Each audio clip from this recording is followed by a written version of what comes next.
Hi, welcome to the video solution for Edexcel Physics past paper. This is Edexcel IAL Physics Unit 1, June 2014, Part 3. Let's start. Question number 16. In a hydroelectric power station, water drops through a vertical height from a reservoir, turning a turbine. The turbine drives a generator to produce electricity. The photograph shows part of the hydroelectric power station at the Hoover Dam in the USA. The reservoir contains fresh water. The total flow rate across all turbine is 1060 meter cube per second. Show that the mass of the water entering the turbine each second is about 1 in 10 to the power 6 kg. Density of the fresh water is 997. Okay, so you need to find the mass entering per second, and you are given this is just not a simple volume. This is rate of flow of volume. That means if you see the unit meter cube per second, so you can say that this 1060 is in fact V by T, which is 1060 meter cube second minus 1, and you need to find the mass entering per second. So if you see, density is mass per unit volume. So mass is density into volume. And if you need to find the mass flowing through per second, so this is volume through per second. So you just multiply volume with the density. So you say that mass per unit time, m upon t, is rho v by t. So simply you do 997 times 1060. So mass per unit time or mass per unit second is 1.06 into 10 to the power 6 kg per second.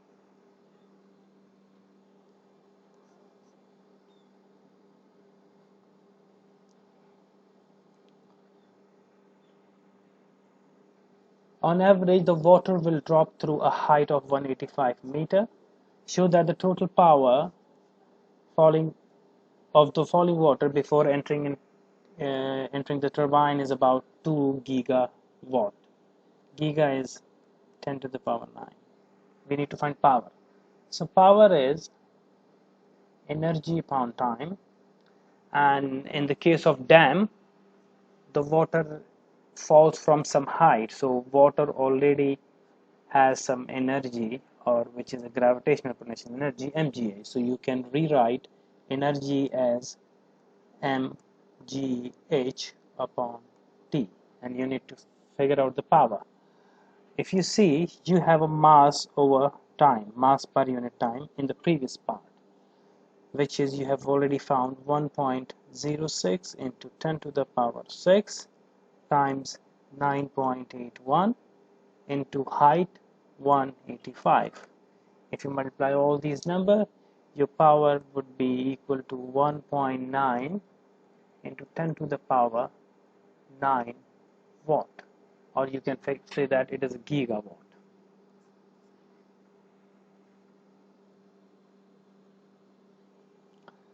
The turbine converts 80% of the power of falling water into electrical power. Calculate the amount of electrical energy the Hoover Dam produces each year. So if you see the formula P equal to E by T, so I can say that energy is power into time. And as per given condition, only 80% of the power converts into the into useful energy. So I say that energy is 80% of P, or 0.8 of P into T. So energy is 0.8 times 1.9 into 10 to the power 9. This is the power, total power, into time. And time, we need to use time for 1 year. So in 1 year we have 365 days. In 1 day we have a 24 hour, and then in 24 hour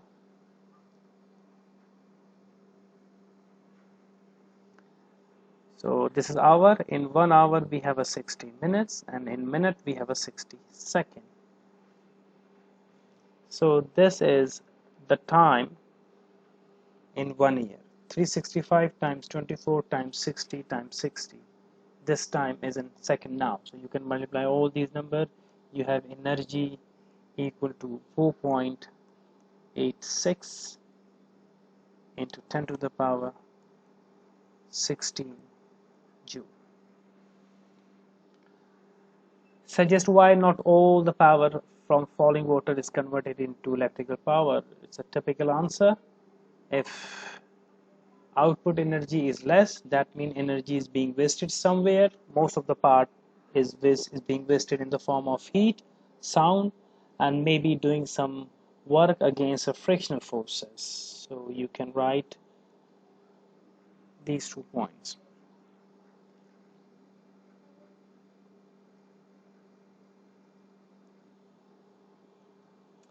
Electric energy could be produced in the same way using salt water.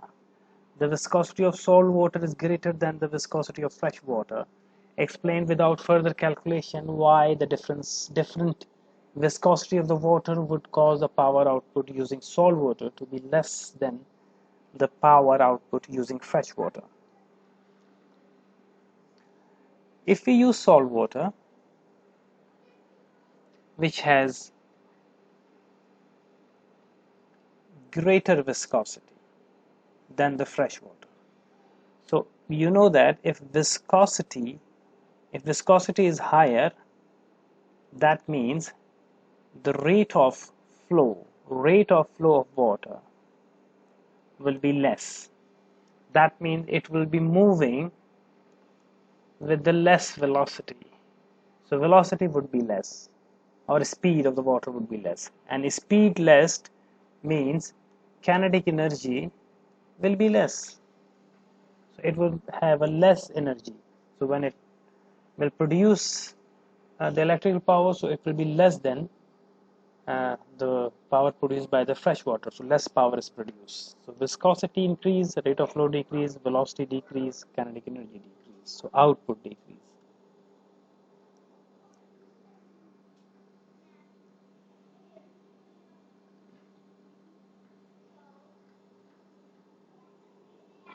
(17) A composite steel beam bridge is used across short span. This is bridge, okay. A bridge beam consists of a base of the steel with layer of concrete on the top. The diagram below shows how one of the beam will bend when a load is applied. So the below diagram means this is the diagram. Load is applied. So part A, question part A, I label the diagram to show where the beam is under tension and under compression. Of course, at the top you have a compression all over the concrete, and underneath the concrete you have a steel beam. So here you have under tension.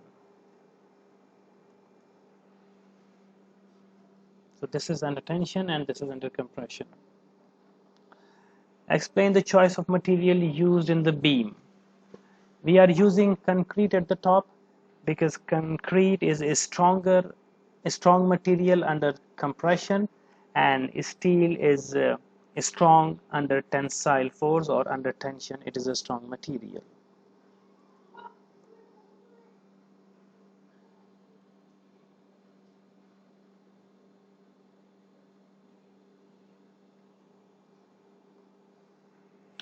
The graph shows the tensile stress strain curves for the steel and the concrete. So the dashed line is for concrete and solid line is for steel. State and define the property of the concrete that causes it to break suddenly without warning. If some material breaks suddenly without warning, or suddenly if a deforming force is increased a little, these types of materials are called brittle material. Brittle material, that means the materials that shows a very little or no deformation if force is applied, and then break instantaneously if force is increased. So concrete is a brittle material, and you can write like this.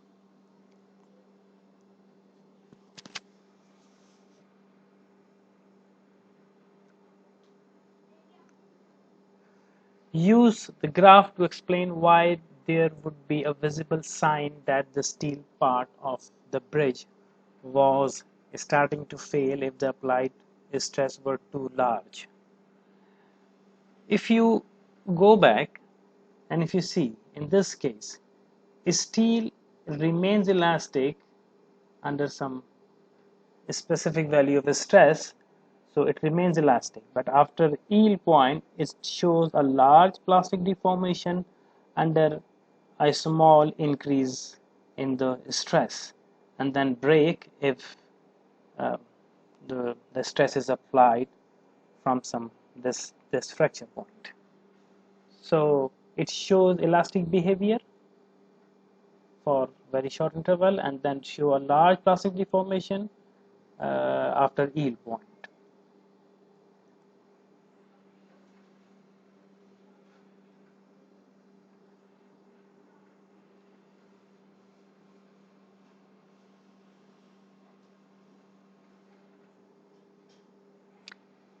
A sample of a steel wall was tested under large loads, and following stress strain graph was plotted.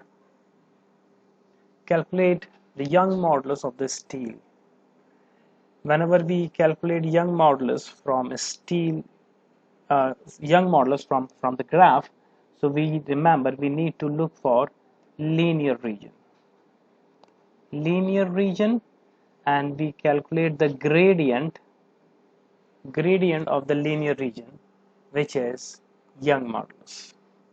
So from origin to the point P, it is a linear region. So you can choose any one of the point in this linear region, but make sure that you choose a point so that you can make a large triangle. So I can choose, I guess, if I choose this point, let's say this one, and the next point is the origin. So for this, I guess 100, it is 140. So force is 140 million pascal, and extension is 0.75 and 0.8. So you can say that the gradient is 140 into 10 to the power 6 divided by 0.8, but it's just not a 0.8. Remember, you have minus 3 into 10 to the power minus 3. And even you can choose some other point close to, if you okay with these points or some these. So let's see. Okay, so when you divide these numbers, so gradient would be equal to 1.75 into 10 to the power 11 pascal, and this gradient is a Young modulus.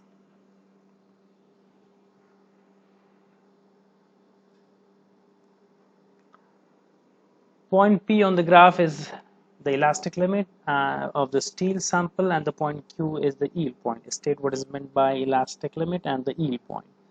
So elastic limit is the point uh, till which the material remains elastic and can go back to original shape if stress is removed, and yield point is the point after which material behaves material is permanently deformed and show a large plastic deformation under a small force.